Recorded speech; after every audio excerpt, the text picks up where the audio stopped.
La réception du Saint-Esprit se fait après avoir mis la vie d'accord avec la volonté divine, après avoir saisi par la foi le don du Père et du Fils. Les fruits de l'Esprit se manifestent. Galates 5, 22. Il faut donc veiller soigneusement à ne pas s'attacher à quelques expériences spéciales et à ne pas faire de celle-ci la base de la foi. Elle s'évanouirait promptement. La base de la foi, la base de cette transaction passée avec le Seigneur pour qu'il donne son esprit, c'est la parole de Dieu. Et cette base-là, elle est inébranlable.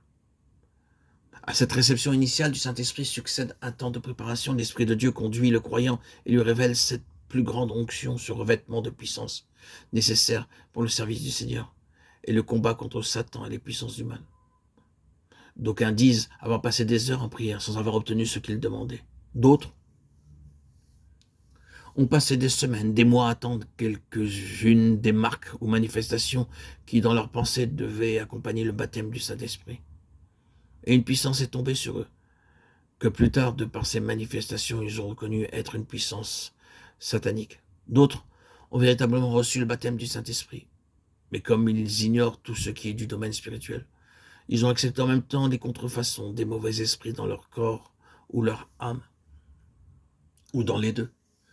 Il faut avoir le sentiment très vif qu'on a le plus grand besoin de ce baptême de l'Esprit et la conviction que celui-ci est possible. Ce désir ardent, intense, de recevoir le Saint-Esprit sera peut-être réveillé chez l'enfant de Dieu par la constatation que sa vie et son service restent sans résultat, bien qu'il connaisse depuis des années déjà l'habitation du Saint-Esprit en son esprit.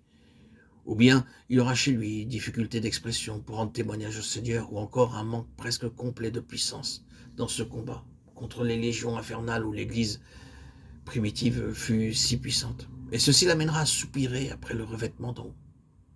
Lorsque, sous l'influence du Saint-Esprit, le fidèle ressent douloureusement tout ce qui lui manque, sentiment qui précède le baptême, il arrive qu'il se laisse dissuader d'aller de l'avant par les chrétiens de son entourage.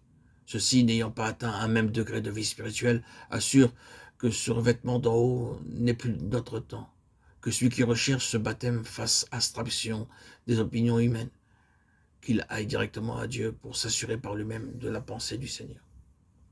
Le racheté doit demander à Dieu qu'il lui donne ce qu'il entend par un baptême d'esprit, qu'il lui donne à sa manière liberté d'expression et puissance à son service, ce qui lui permettra de remplir sa fonction de membre du corps de Christ. Un acte de volonté préside encore à cette transaction que le croyant passe avec Dieu. Il s'y tiendra avec persévérance, quelles que soient les expériences qu'il fera par la suite. C'est là, saisir par la foi le revêtement du Saint-Esprit, en se basant sur la parole de Dieu.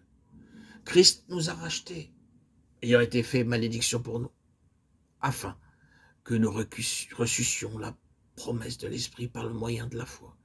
Galates 3, 13, 14.